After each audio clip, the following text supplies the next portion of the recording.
Hello guys, welcome back to my channel. Joffrey Noodle Legs here today with another movie review. This time it's of a Western I got a few weeks ago, and I said to you when I get it I will do a quick review on it. So this is the Quentin Tarantino's The Hateful Eight.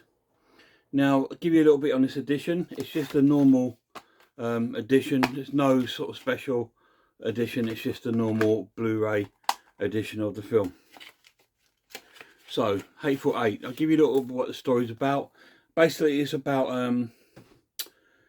Kurt Russell plays like a bounty hunter who's transporting this woman who's like a murderer, and he's transporting her down to be hung. So he's en route, and it's all based in like sort of poor weather. It's like already snowed. They're all sort of snowed in, and there's like a blizzard going on, and he's sort of like taking his the woman down to be hung. She's wanted dead or alive, but he's known as the hangman because he doesn't like to. He likes to when he's a bounty hunter, so rather than killing them and get them dead, he likes to take them live just so that they can be hung. Anyway, they're on the stagecoach making their way to the town, and they come across another bounty hunter who is played by Samuel L. Jackson, and he has 3 dead bodies with him, and they put them on top of the stagecoach, and he rides along with them, and they start passing stories to one another. A little bit further down the line, they come across another guy, and he claims to be the new sheriff of the town, so he's on his way into town to be the new sheriff. So they hook up with him. Anyway, halfway there, that they stop off at a sort of halfway sort of house, if you like, called Millie's. So they go in there, and there's some other guys in there.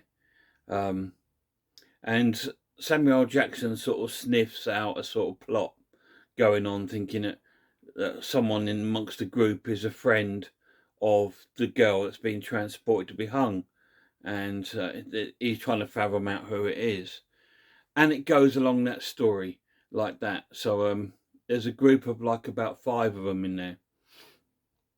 So it's and that's basically what it is. He's trying to fathom out who it is, and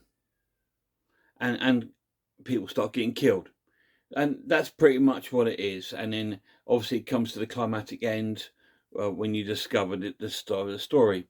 So that's the premises of the story. It's a good film. It's really well sort of. It's a fantastic cast. I mean, it has 2 of my favourite actors in there, Kurt Russell and Tim Roth.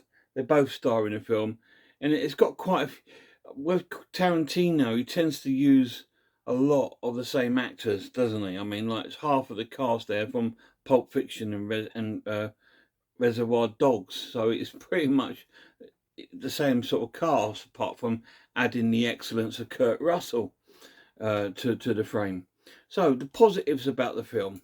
Now the positives are it's shot beautifully. It's really well shot. I love all the sort of scenery shot in the snow and the sort of cabins, and inside Millie's. It's really sort of like authentic, sort of Western looking. And it's really well acted by some of the actors. Tim Roth is fantastic, and so is Kurt Russell, and so is Samuel L. Jackson to a part. But Samuel L. Jackson sort of plays Samuel L. Jackson that he does in every single film. He seems to play the same character in every film. So they're the positives about the film. The negatives are the story. The story, it brings nothing to the table. It's nothing new. It's like a Western version of John Carpenter's The Thing, pretty much. Apart from there's no monster in it, but it's the same sort of premise as that. It's who's the killer, who's the brother of the, you know what I mean? It's like that. It's a guess who sort of film, just like John Carpenter's thing. And believe it or not, quite near the end, they even steal. Well, they don't steal. They actually use some of the music from The Thing in there as well. So it doesn't bring anything new to the table. and it's typical Tarantino to me. Quentin Tarantino does a great job of copying everyone else's work. Um, this is why I'm not a huge Tarantino fan, because a lot of his films are just copies of other people's work. I mean, the Kill Bill series was just like all the Japanese samurai films, and it just sort of copies things. Planet Terror was just a copy of the zombie films, and Death. What's that one with the car? Does it Death Proof, something like that? Again, it's just like the other sort of car sort of movies and Mad Maxy sort of thing, all sort of mixed into one. Yeah, he tends to take a lot of his influences and wears them on his sleeve and puts them into his movies. So a lot of Tarantino films, I find, are other people's ideas that he's sort of clumped together, and this is no different. So yeah, the story is a little bit of a letdown to me. I just think, yeah, it doesn't bring nothing new. It's nearly 3 hours long, and I knew exactly what was going on pretty much an hour into the film. And I thought, yeah, if it wasn't for the performances of the actors, I probably would have switched it off halfway through. But it is a good watch. It's quite entertaining. It's got some comedy moments in it. It is actually quite funny, to be honest. There is some quite funny bits in there. Tim Roth's hilarious in it, and it's fantastic. He's really cool. But yeah, okay, so I'm going to put this down as a good watch. Yeah, it's a good watch, and I'm going to score it 6 out of 10.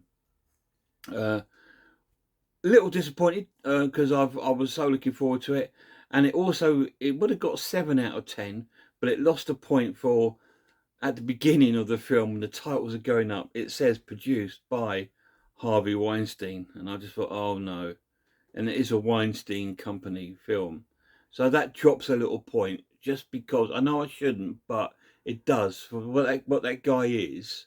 He, it's going to drop a point straight away.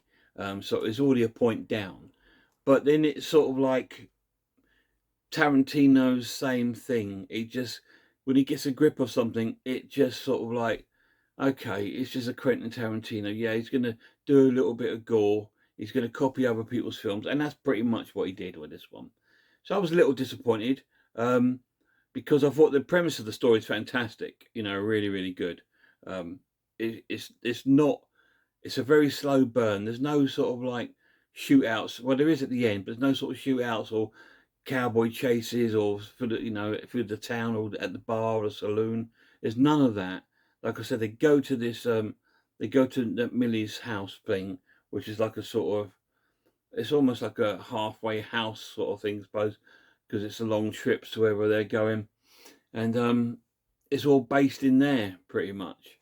So yeah, and it's quite a slow burning film, so it's 3 hours, and all the action sort of happens in the last 20 minutes. So there we go, 6 out of 10. There we go. I said I'd give it a review and watch it. I'm glad I watched it, and I'm glad to get it in my collection. It cost me what, £2 or whatever it was, so that's okay. It's a good sort of little buy for that. I wouldn't pay anything more, but it's definitely a rental or watch on Netflix rather than buying. If you've never seen it. All right, so there we go. There's a review of the Hateful Eight. So I will be doing some more reviews during the week. I'm looking at doing a Hammer film next, reviewing one of them, because I haven't really done much on Hammer films on my channel. So I'm going to do that next, I think. So if you get a chance, go and check out Horror Hands channel and check out Man v Film. And please check out the Horror Geek, Sarah of Horror, and of course, Horror in Todge. Until next time, guys, look after yourselves, look after one another, and I really hope I'll see you all soon.